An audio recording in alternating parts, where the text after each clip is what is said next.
오늘 주시는 말씀은 요한복음 14장 22절에서 31절까지 옵시다. 저하고 한 절씩 나누어 읽도록 하십니다. 가룟인 아닌 유다가 가로되 주여 어찌하여 자기를 우리에게는 나타내시고 세상에게는 아니하려 하시나이까? 예수께서 대답하여 가라사대 사람이 나를 사랑하면 내 말을 지키리니 내 아버지께서 저를 사랑하실 것이요 우리가 저에게 와서 그 저를 저와 함께 하리라. 나를 사랑하지 아니하는 자는 내 말을 지키지 아니하나니 너희의 듣는 말은 내 말이 아니요 나를 보내신 아버지의 말씀이니라. 내가 아직 너희와 함께 있어서 이 말을 너희에게 하였구나. 보혜사 곧 아버지께서 내 이름으로 보내실 성령 그가 너희에게 모든 것을 가르치시고 내가 너희에게 말한 모든 것을 생각나게 하시리라. 평안을 너희에게 끼치노니 곧 나의 평안을 너희에게 주노라. 내가 너희에게 주는 것은 세상이 주는 것 같지 아니하니라. 너희는 마음의 근심도 말고 두려워하지도 말라. 내가 갔다가 너희에게로 온다 하는 말을 너희가 들었나니 나를 사랑하였다면 나의 아버지께로 감을 기뻐하였으리라. 아버지는 나보다 크심이니라. 이제 일이 이루기 전에 너희에게 말하는 것은 일이 이룰 때에 너희로 믿게 하려 함이라. 이후에는 내가 너희와 말을 많이 하지 아니하리니 이 세상 임금이 오겠습니다. 그러나 저는 내게 관계할 것이 없으니 오직 내가 아버지를 사랑하는 것과 아버지의 명하신 대로 행하는 것을 세상으로 알게 하려 함이로라. 일어나라 여기를 떠나자 하신다. 아멘. 지난주 본문을 강의하는 과정에서 우리는 무척 도전적인 말씀을 만났고 또한 살펴보게 되었죠. 그것은 하나님께서 당신 자신을 스스로 나타내시는 사람들에 관한 것이었습니다. 그러니까 모두에게 다 하나님께서 나타나시는 것이 아니라 특정한 사람들에게만 하나님께서 나타나신다는 그런 말씀이겠죠. 그것은 이 땅에 인간으로서 육신을 입고 오신 하나님, 곧 예수 그리스도죠. 그분을 사랑하는 자, 곧 그의 계명을 지키는 자에게만 당신 스스로를 나타내신다는 말씀에 관한 것이었습니다.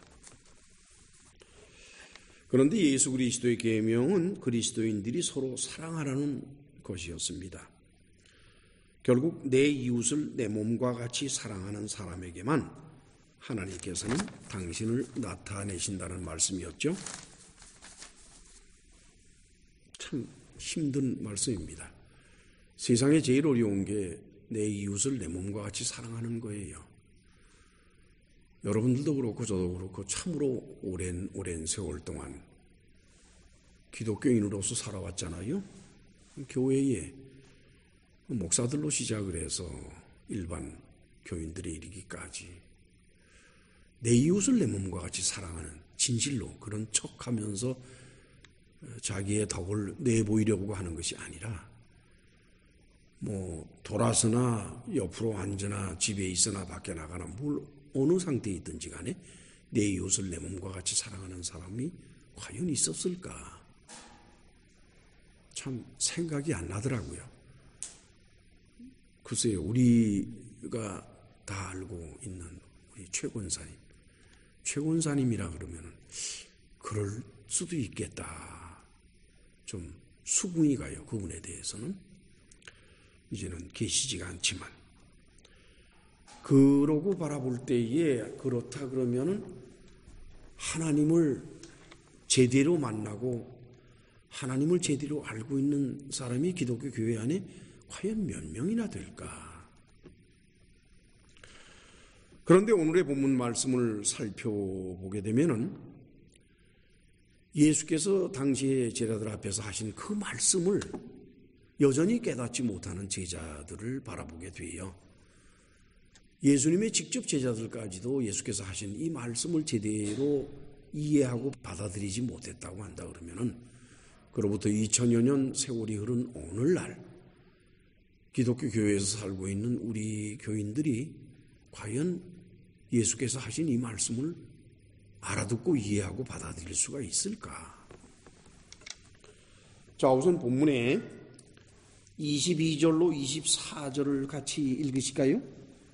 가룟인 아닌 유다가 가로되 주여 어찌하여 자기를 우리에게는 나타내시고 세상에게는 아니하려 하시나이까? 예수께서 대답하여 가라사대 사람이 나를 사랑하면 내 말을 지키리니 내 아버지께서 저를 사랑하실 것이요 우리가 저에게 와서 거처를 저와 함께 하리라. 나를 사랑하지 아니하는 자는 내 말을 지키지 아니하나니 너희의 듣는 말은 내 말이 아니요 나를 보내신 아버지의 말씀이니라. 예수께서는 계속해서 당신이 하시는 모든 말씀이 아버지 하나님의 말씀임을 아버지 하나님의 생각이고 아버지 하나님께서 그렇게 말하라고 시키신 것이고 하는 것을 통해서 당신 자신의 말씀이 하나님 아버지의 권위로서 받아들여지기를 바라시고 또 그렇다라고 말씀을 하십니다.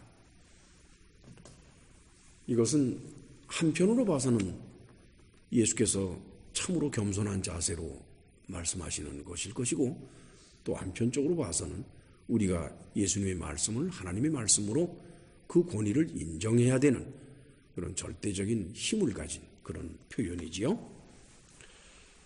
22절에 보니까 가룟인 아닌 유다라 이렇게 되어 있어요.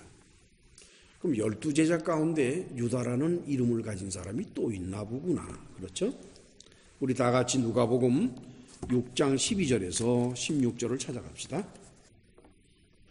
우선 12절 13절을 제가 읽도록 하겠습니다. 이때에 예수께서 기도하시러 산으로 가사 밤이 맞도록 하나님께 기도하시고 밝음에 그 제자들을 부르사 그 중에서 12를 택하여 사도라 칭하셨으니 같이 읽읍시다.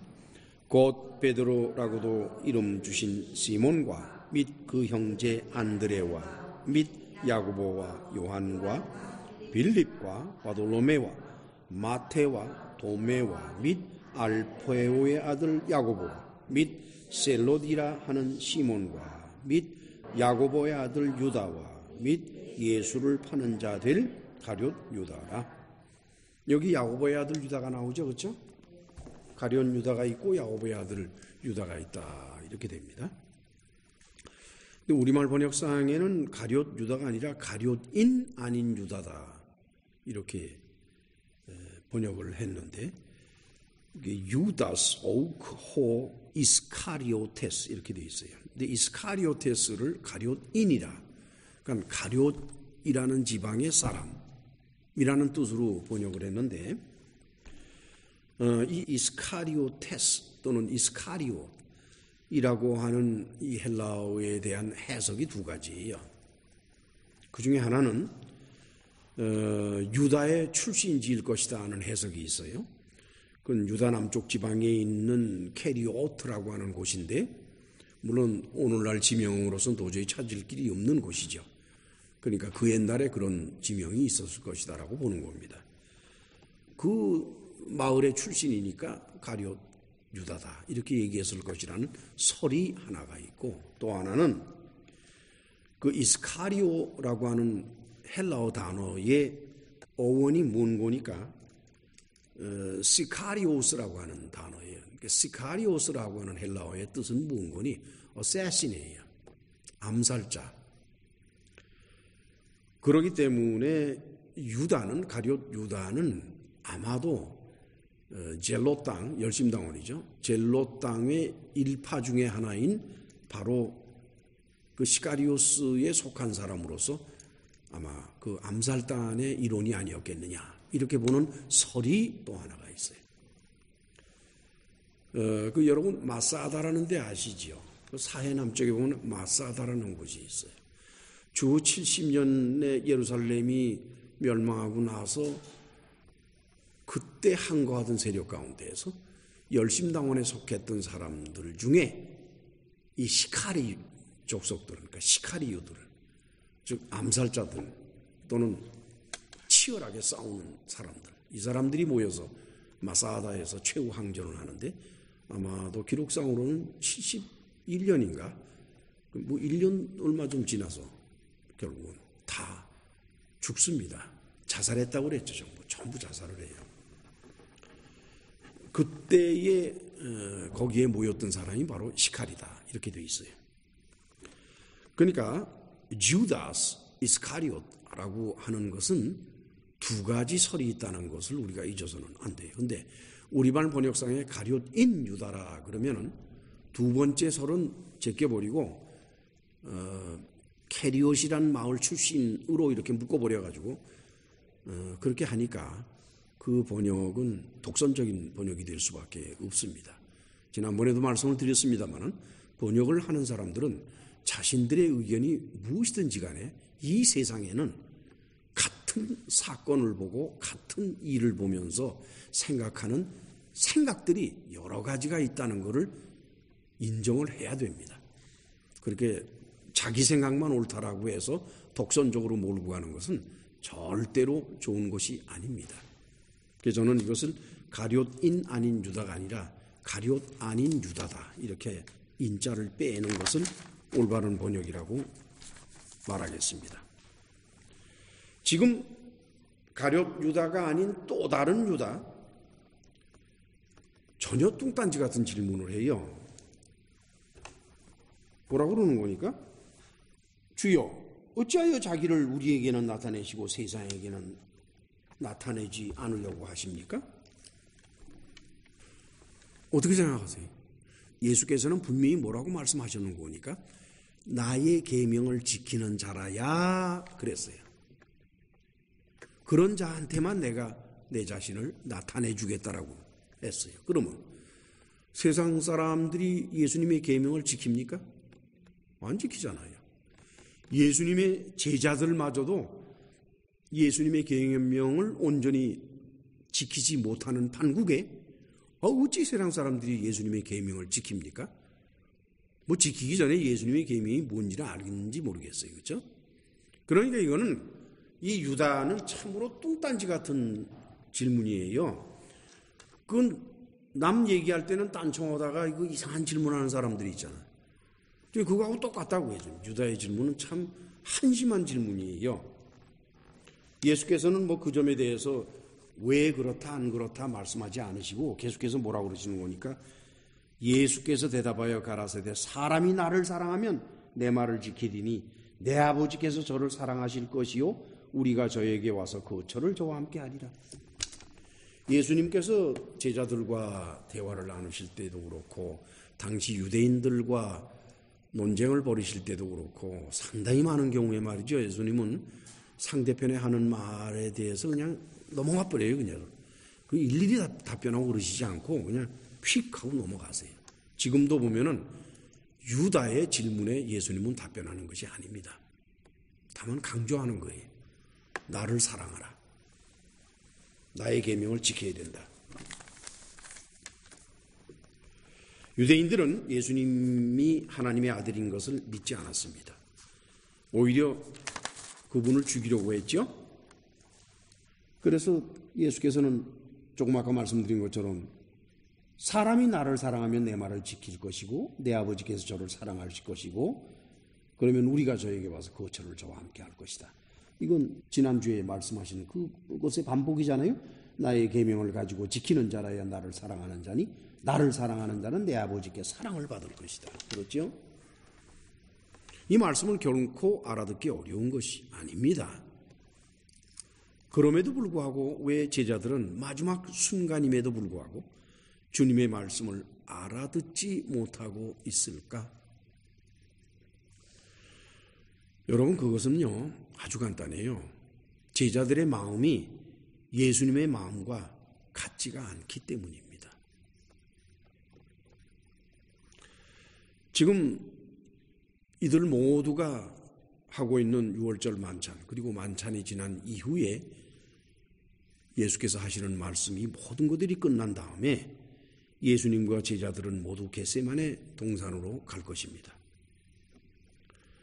그곳에서 예수께서 참으로 처절한 기도를 하시게 되는데 그때의 제자들이 어떠한 모습으로 있었는지, 즉 어떠한 마음인지, 예수님의 처절한 마음과 그 곁에 있는 제자들의 마음이 똑같은지 다른지 마가복음 14장 32절 38절 찾아가십니다.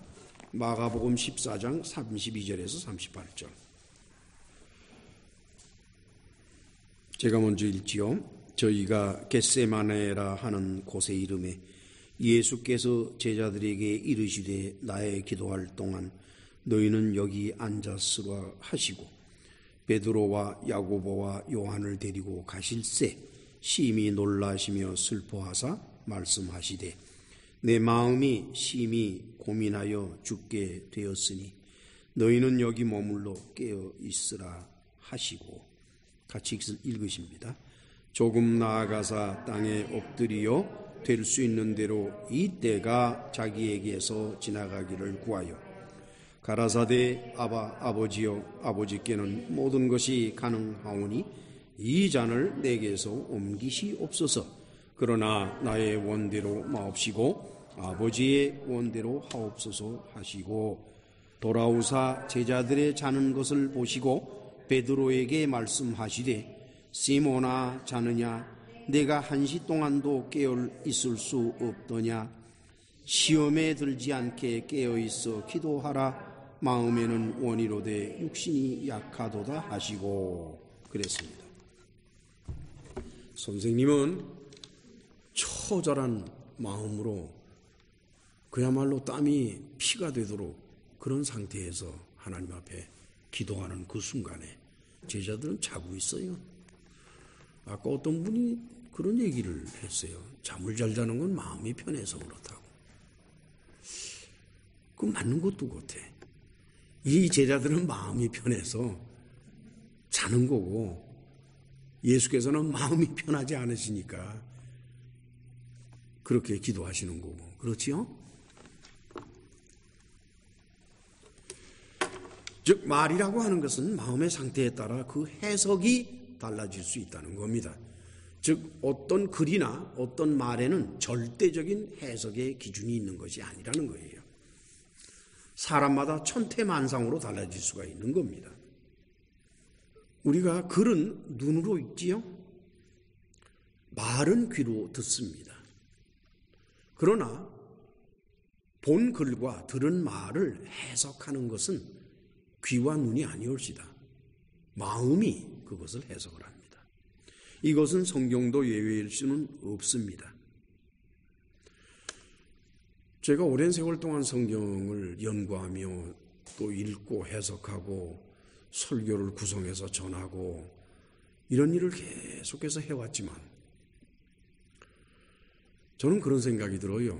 내 이웃을 내 몸과 같이 사랑하는 사람이 아니면은 성경을 읽고 해석은 할 수 있지만 그러나 하나님의 뜻대로 바르게는 못할 것 같아요. 제가 지난 세월을 돌이켜봐도 제 인간적인 생각이 들어간 설교들이 많았습니다. 물론 정도가 심한 것은 다 버렸습니다만 지금 남아있는 것이라고 해서 100% 온전하지는 못해요. 그 얘기는 제 자신이 제 이웃을 제 몸과 같이 사랑하는 점에 있어서 온전하지가 못하다는 뜻입니다. 예수께서는 그러한 그들에게 우리가 저에게 와서 거처를 저와 함께 할 것이다 라고 말씀하셨는데, 오늘의 본문에서 프로스 아우톤 그럼 프로스 그를 향해서 그에게 엘레세오메사 에르코마이 온다에게 카이 모넨 파르 아우토 포이에소메사 여기에 모네라고 하는 것을 이제 거처라고 우리말로는 번역을 했는데, 그것은 거처라고 하는 어떤 장소를 의미하는 것이 아닙니다. 일반적으로 거처 그러면은 집이라든가 방이라든가 움막집이라든가 이런 장소를 말해요. 그렇죠? 그런데 지금 예수께서 말씀하시는 뜻은, 이 모네에 담겨진 뜻은 거처라고 하는 장소를 말하는 것이 아니라 머물러 있다라고 하는 행동을 말하는 거예요.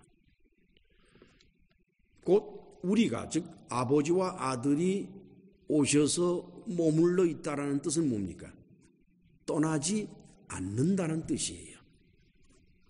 이걸 자꾸 물리적으로, 지리적으로 거처라든가 장소라든가 이런 개념 속에서 와서 산다 하니까 하나님하고 사람이 한 집에서 함께 사는 것 같이 그렇게 해석들 하기가 쉬운데, 그건 그게 아니에요. 하나님께서 일단 오시고 나면은 절대로 떠나지 아니하신다는 겁니다. 이것이 구약 성경의 신을 받을 때와 신약 성경에서 성령을 받을 때와 차이입니다. 구약에서의 신의 개념은 다윗의 고백처럼 신이 내게서 떠나지 말게 해달라고 부탁을 해요, 하나님 앞에. 즉 왔는데 떠날 수도 있는 것이. 사울 왕에게도 신이 임했다가 떠나버렸어요. 그런데 이제 신약 성경에서, 즉 신약 시대에서는 성령께서 오시면은 절대로 떠나시지 않는다는 그 개념이죠. 그런 의미에서 모네인 것입니다. 그러시면서 그 구체적인 현상에 대해서 말씀하시는데, 오늘의 본문 요한복음 14장의 25절로 26절을 같이 읽읍시다. 내가 아직 너희와 함께 있어서 이 말을 너희에게 하였거니와 보혜사 곧 아버지께서 내 이름으로 보내실 성령 그가 너희에게 모든 것을 가르치시고 내가 너희에게 말한 모든 것을 생각나게 하시리라. 우리가 너희에게 와서 거처를 함께 한다, 우리말 번역상에 라는 것은 의미가 뭐라고 그랬죠? 우리가 와서 떠나지 않는다는 뜻이라고 그랬지요. 그런데 예수께서는 현실적으로 그 당시에 그 말씀을 하실 때 제자들과 함께 계셨어요. 다시 오고 뭐고 할 것도 없어요. 그렇죠?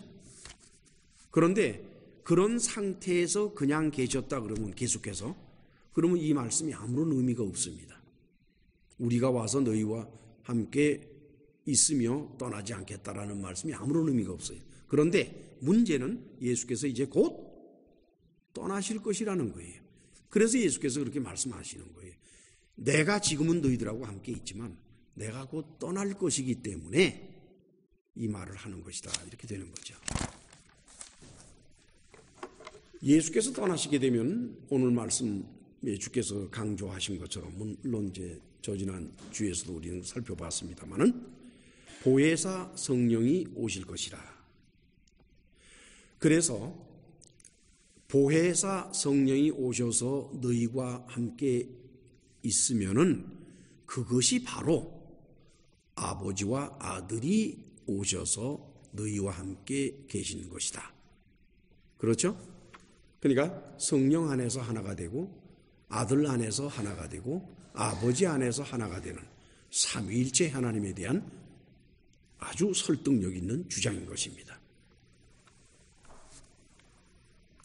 자, 이 파라클레토스, 보혜사께서 오셔서 하는 일이 뭐라 그랬지요? 보혜사 곧 아버지께서 내 이름으로 보내신 성령 그가 너희에게 모든 것을 가르친다고 그랬어요. 그러니까 진리를 가르치는 거예요. 그렇죠? 그리고 난 다음에 내가 너희에게 말한 모든 것을 생각나게 할 것이다. 이건 아주 놀라운 말씀입니다, 여러분. 이때 예수께서는 그 제자들과 함께 계시면서 3년 세월 동안 수없이 많은 말씀을 하셨어요. 또 행동도 일일이 기억하지 못할 정도로 많은 행동을 하셨을 겁니다.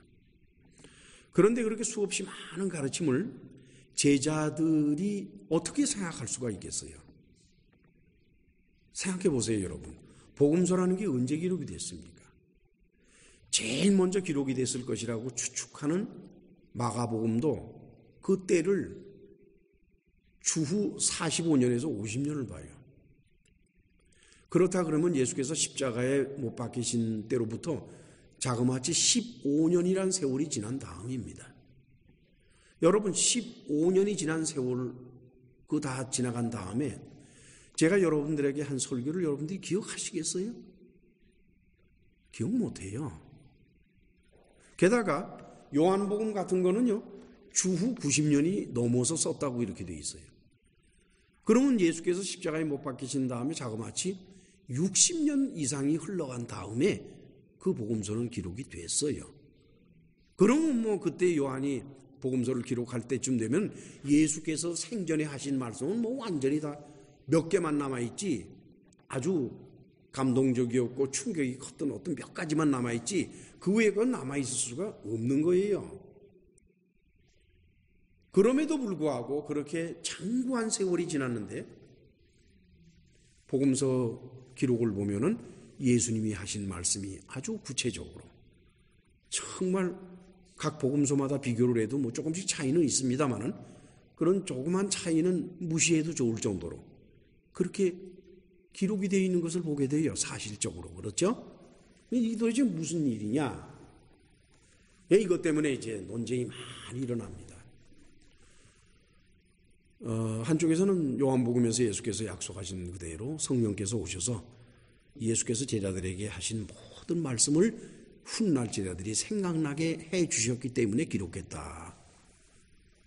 근데 그거에 대해서 학자들 중에 특별히 현대의 신학자들 그 무슨 뚱딴지 같은 말들을 하시나 참 그게 아니에요. 누군가 그 당시에 예수께서 하신 말씀을 오록집으로 만들어 놓은 게 있을 것이다. 그것이 이제 후대에서 복음서를 쓰는 사람들이 그 오록집을 둘쳐가면서 거기에서 이제 몇 개를 빼서 쓴 것이 마태복음이고 마가복음이고 누가복음이고 그럴 것이다. 이런 얘기를 합니다. 아, 그래요? 그게 뭡니까? 했더니 Q 문서라 그래. Q. 알파벳 Q죠. Q 문서라 그러거든. 그럼 당신 Q 문서 본 적 있어? 아유, 못 봤습니다. 아니, 본 적도 없는 Q 문서가 있다는 게 무슨 말이요? 아니, 그게 아니라 복음서를 이렇게 전부 읽으면서 특별히 공감복음서 3권을 읽으면서 상호 비교해가면서 그 공통된 것만 뺐으면 그게 바로 Q문서 아니요. 그는 Q문서 가지고 다 뺏겨 썼을 테니까 그걸 도로 뒤집어서 끌어내면 그게 Q문서가 되는 게 아니요. 말 돼요, 안 돼요? 근데 학자들한테는 이게 말이 된다니까. 여러분들한테는 이게 말이 되지 않는 얘기지만 학자들에게는 이게 말이 돼요. 그래서 문서설이라는 게 나온 겁니다. 어떤 문서 때문에 그 문서를 바탕으로 그래서 성경 기록이 문서설, 즉 어떤 문서들의 바탕을 둬서 기록되었다 하는 문서설이 나오는 거예요.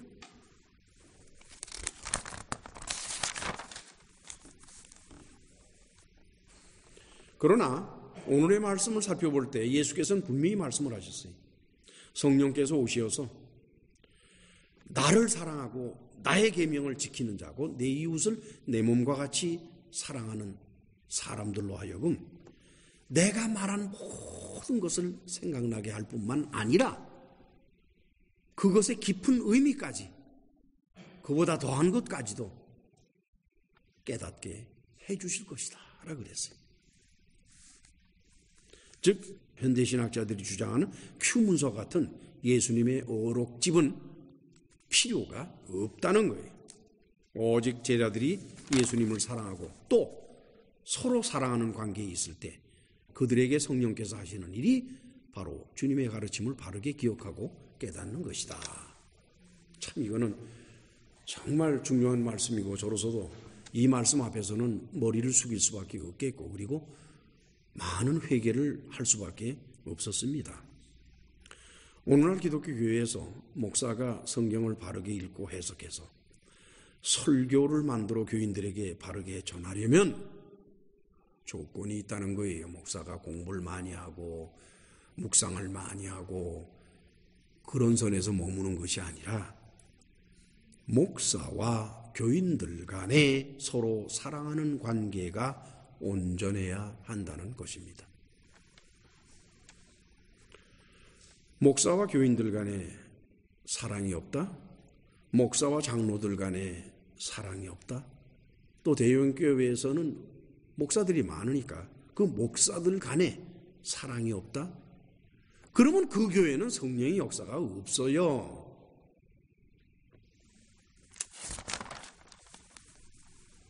목사가 진실로 성령의 인도를 받아서 바르게 성경을 이해하고 전하려 하면 목사 자신만의 것으로는 안 됩니다. 첫째, 목사로서의 모든 기득권을 버려야만 되고 그리고 교회 앞에 군림하는 자가 아니라 겸손한 종으로 서야만 할 것입니다. 또한 이런 것들은 장로들이나 교회에 영향을 미치는 모든 교인들에게도 마찬가지입니다. 그들이 교회 안에서 갖는 모든 힘, 영향력 그런 거 다 버리고 교회 앞에 겸손한 종으로 선다면 양쪽이 다 그러는 거예요. 목사도 그래야만 되고 장로나 교인들도 다 그래야 된다. 이게. 그리 되면은 그 교회의 목사는 이러한 사랑 안에서 하나님의 말씀을 온전히 깨닫고 이해하고 풀이하고 그렇게 해서 설교로 전할 수 있게 된다는 것이에요. 교회 안에서 목사라는 사람이 교인들과 암투를 벌이고 장로들과 암투를 벌이고 목사들끼리 서로 암투를 벌이고 이와 같이 사랑이 메마른 상태에 놓인 사람이 아무리 설교를 준비하고 아무리 애를 쓰고 기도를 1000만 번을 하고 오만 짓을 다 해도 그에게는 성경이 제대로 들어갈 수가 없습니다. 우리는 우리 인간적인 노력이나 실력 그 모든 것 이전에 형제를 사랑하는 마음 이것이 아주 소중한 거죠. 그러시면서 예수께서는 그리스도인이 하나님께로부터 받게 될 은혜에 대해서 말씀하세요. 아주 이건 우리한테는 대단히 소중한 말씀이옵시다. 요한복음 14장 27절을 같이 읽어요. 평안을 너희에게 끼치노니 곧 나의 평안을 너희에게 주노라. 내가 너희에게 주는 것은 세상이 주는 것 같지 아니하니라. 너희는 마음에 근심도 말고 두려워하지도 말라. 에이레네라 그랬어요. 이 에이레네라는 헬라어를 우리말 번역에서는 평안으로 번역을 했는데 평안하다 그러면 개인적인 거죠. 그렇죠? 내 마음 평안하네. 개인적인 거예요. 근데 에이레네라는 단어 속에 평안이란 뜻이 전혀 없어요. 저는 우리말 번역에서 아마도 중국 번역에서 따왔겠습니다만 어떻게 에이레네라는 단어에서 평안이라는 뜻을 만들어냈는지 아주 놀라워요. 에이레네라고 하는 단어는 평화입니다. 평화, peace. 평화라는 것은 혼자서 이루는 게 아니에요. 평화는 쌍방간의 일이에요. 그렇죠? 가정의 평화. 그러면 혼자 사는 사람한테 가정의 평화 통하는 말입니까? 아니지요. 둘 이상이 살아야 가정의 평화란 말이 나오지. 그렇지요? 그러니까 에이레네라는 단어를 평안이라고 번역한 번역자의 마음 상태와 평화로 번역하는 번역자의 마음 상태는 전혀 다른 것입니다. 예수께서는 자신이 하지 않는 것을 제자들에게 하라고 말씀하는 분이 아닙니다.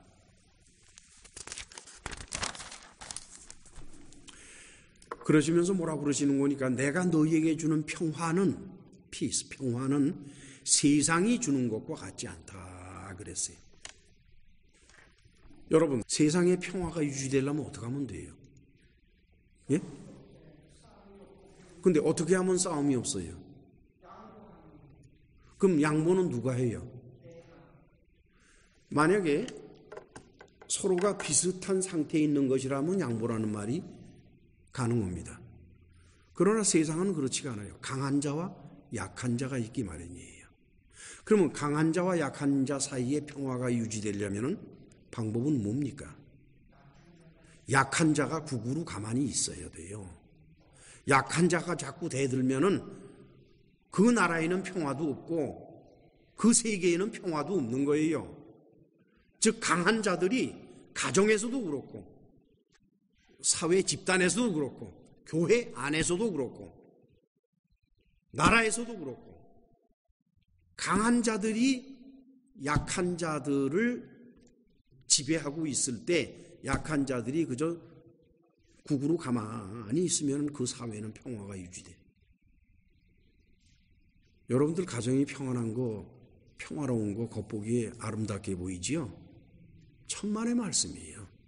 그 가정의 평화가 유지되기 위해서 누군가는 고통을 참아야 된다는 거예요. 누군가가 고통을 참고 견디지 아니하면은 그 가정의 평화는 사라집니다. 저는 그것을 수없이 봐왔어요. 그래도 평화입니까? 도대체 평화는 누구를 위한 것이에요?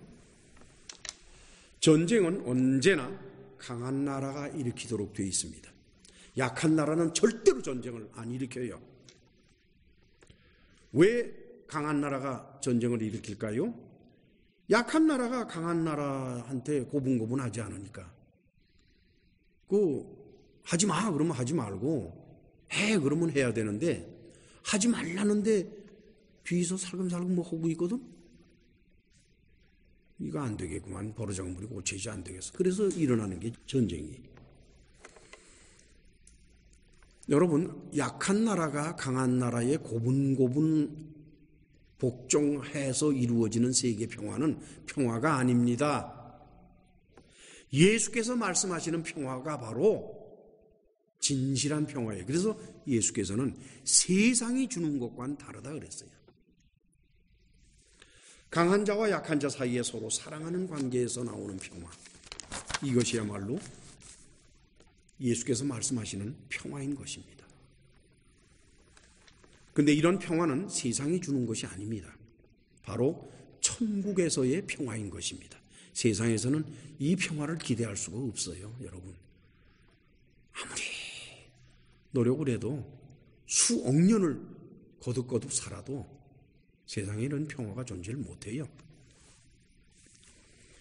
보통 종교적인 사람들은 천국에 들어가는 것만 생각합니다. 죽어서 좋은 데 가야지. 기독교에서는 거기가 천국이라니까 그럼 난 죽으면 천국 간다. 여러분 천국에 들어가는 것만 능사합니까? 들어가면 거기서 살아야 할 거 아니에요? 거기서 살려면은 천국에 있는 사람들이 살아가는 식으로 같이 살아야지.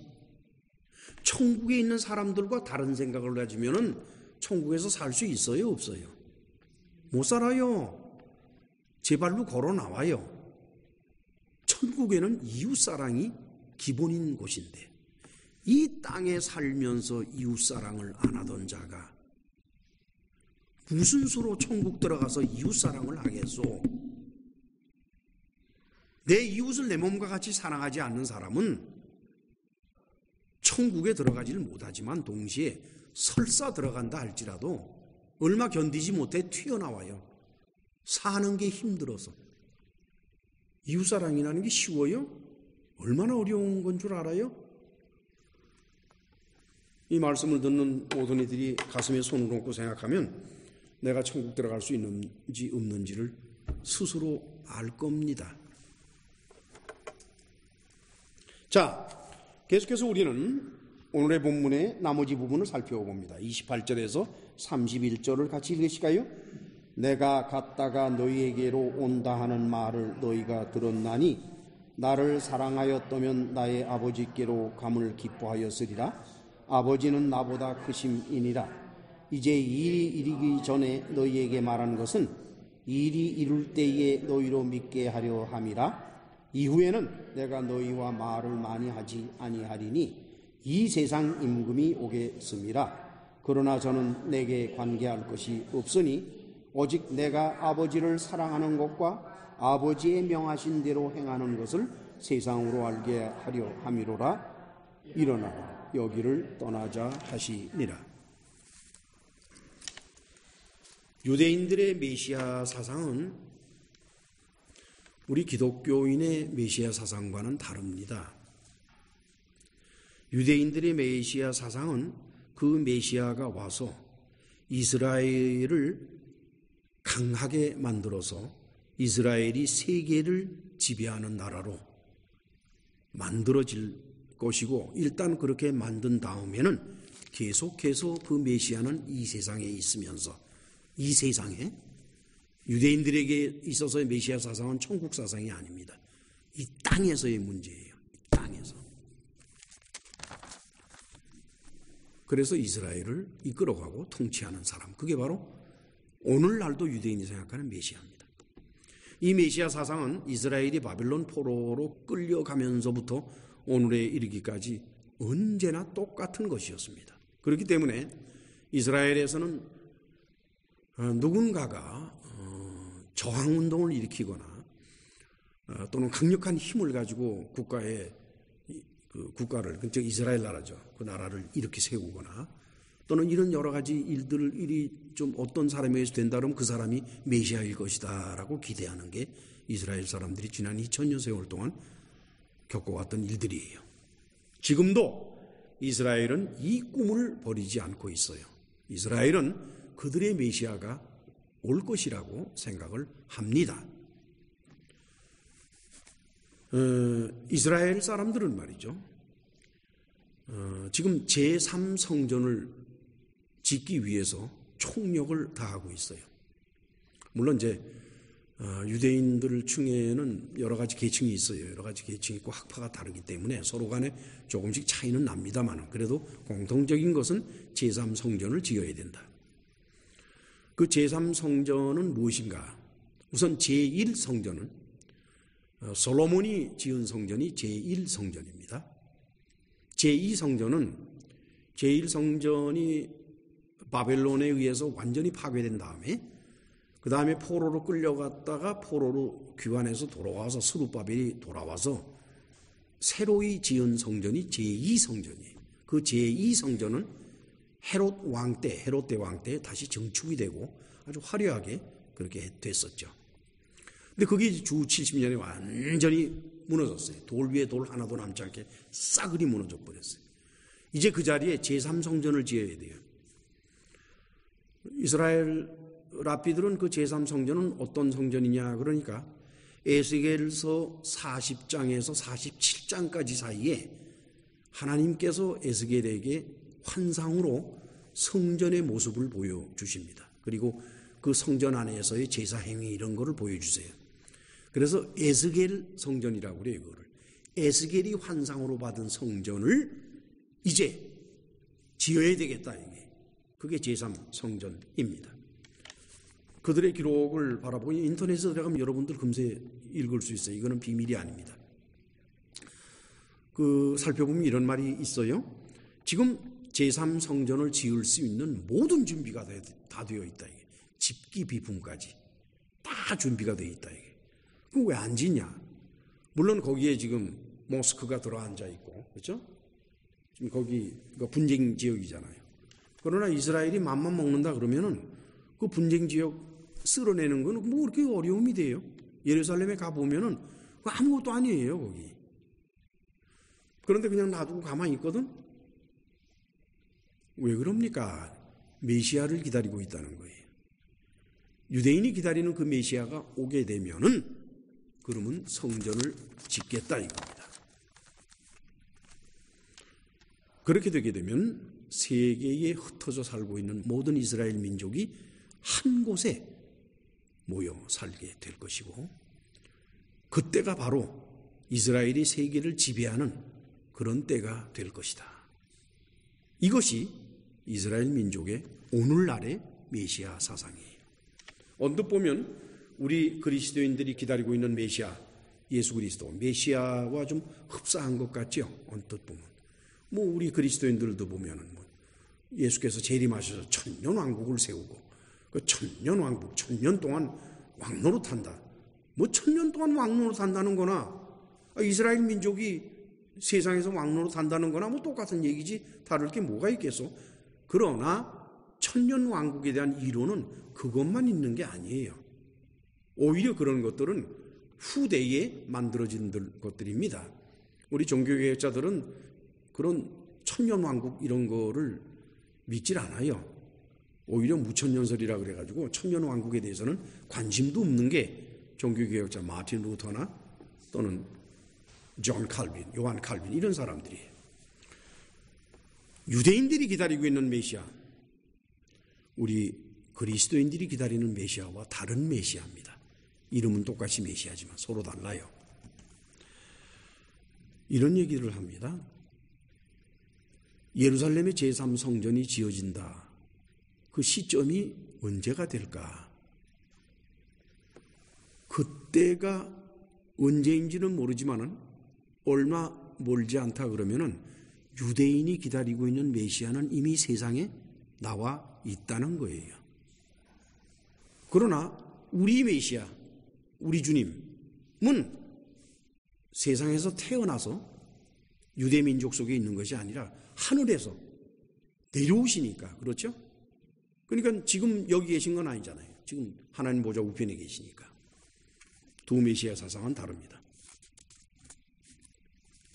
오늘의 본문에서 예수께서는 당신이 메시아이지만은 이 세상에 영원히 머무는 것이 아니라 아버지께로 가신다는 것을 말씀을 하세요. 그러시면서 뭐라는 거니? 내가 아버지께로 가는 것을 너희가 기뻐해라, 이게. 왜냐? 아버지는 나보다 크기 때문이다. 즉 천국에 아버지 계시고 아들이 이 땅에 계시다가 아버지께로 가지요? 그러면서 성령께서 이 세상으로 내려오신단 말이에요. 그렇죠? 그러면서 아버지가 아들보다 크기 때문에 아들의 일의 힘이 커진다는 거예요. 그래서 전부 합력해서 힘이 커진다는 겁니다. 이거는 물리적으로 말씀드리기가 굉장히 어려운 말입니다. 어쨌든 예수께서는 그 확신 속에 있어요. 내가 아버지께로 가는 것이 너희한테도 좋고, 그러니까 너희들은 기뻐해야 돼. 왠 줄 알아? 아버지는 나보다 크시기 때문이야. 그러시면서 예수께서는 이 세상 임금이 오겠다라고 말씀을 하세요. 따라서 앞으로는 내 말을 많이 하지 않겠다 그랬는데, 여기에 이 세상 임금이라고 번역한 헬라어가 호토, 코스모, 아르콘이에요. 아르콘을 왜 임금으로 번역을 했는지 난 도대체 이해가 안 가요. 물론 글쎄 모르겠습니다. 그 신약 성경을 이제 그 아르콘이라고 나온 그 단어, 헬라어 단어에 대한 번역을 영어 성경 또 그다음에 우리말 번역 이렇게 양쪽 다 비교해 봤습니다만은, 우선 아르콘이라고 하는 단어는 임금이란 뜻이 아니라 통치자라는 뜻이에요. 통치자. 임금이라고 번역될 수 있는 헬라어는 바실리우스예요. 바실리우스. 바실리우스라는 헬라어는 임금이에요. 그거는. 그러나 아르콘은 임금이 아니라 통치자입니다. 사도 요한이 이 아르콘이라는 단어를 요한복음에서 7번 사용을 해요. 요한복음 3장 1절에 니고데모가 나오죠. 그러면 니고데모를 유대인의 관원이라 그랬단 말이에요. 우리말 번역상에. 그렇죠? 그 관원이라고 번역한 단어가 바로 아르콘이에요. 그 다음에 7장 26절, 7장 48절에는 당국자라는 말로 번역된 글이 있습니다. 당국자. 그렇죠? 그것이 바로 아르콘이에요. 그 다음에 12장 31절에서는 이제 이 세상 임금이라고 번역을 했고 12장 42절에서는 똑같은 아르콘을 다시 관원이라고 번역을 했습니다. 14장 30절 오늘 세상 임금, 16장 11절 역시 세상 임금. 세상 임금이라고 번역된 이 코스모 아르콘이라는 단어에 대해서 성서 신학자 레온 모리스, 제가 참조하는 주석서죠. 레온 모리스는 그것을 사탄으로 해석을 하더라고요. 사탄. 한편 루돌프 볼트만은 어떻게 해석을 하는군? 이거는 유대 관원일 것이다. 그러나 종말론적으로 본다 그러면은 악한 세력이다. demonic power, 악한 세력이다. 그러나 저는 이 두 분의 그 주석서를 많이 참조하고 존중하지만은 이렇게 너무 비화하는 거는 좀 그런 것 같아요. 당시 예수께서 말씀하신 그 시절을, 그 시간을 보세요. 지금 예수님은 제자들과 함께 지금 있는데, 자, 우리 여기를 떠나자 할 상태가 돼서 뭐 떠나면 어디로 가시죠? 겟세마네 동산에 가시죠? 그럼 겟세마네 동산에 가서 기도하시고 난 다음엔 어디게 되죠? 대제사장이 보낸 관원들한테 체포되어 가도록 되어 있다고요. 지금 예수께서 코스모 아르콘, 그래서 우리말 번역에 세상 임금이라고 번역한 그거는 바로 대제사장이에요. 유대인의 대제사장인 겁니다. 즉 유대 대제사장이 보낸 관원들, 루돌프 볼트만이나 그 외에도 많은 학자 또는 목사들이 생각하는 것처럼 세상이 하나님과 사탄의 전쟁터다.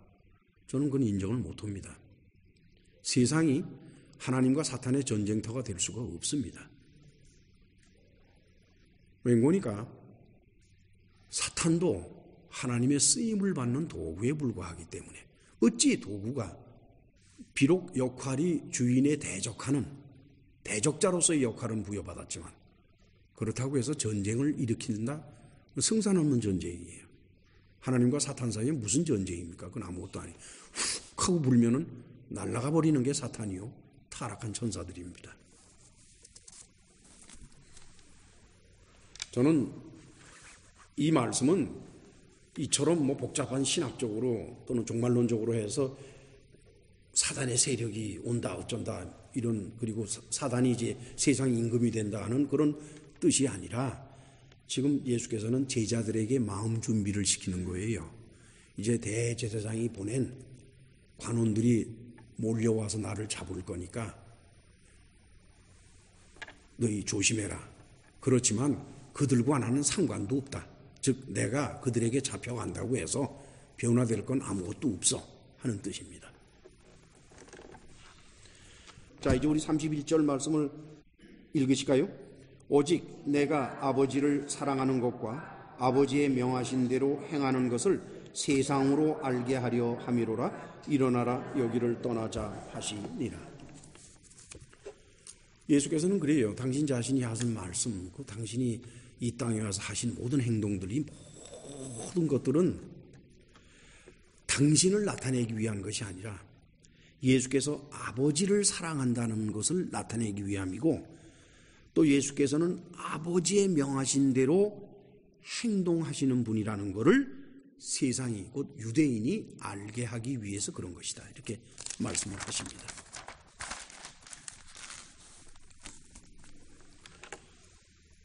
사실은 저 역시도 말이죠.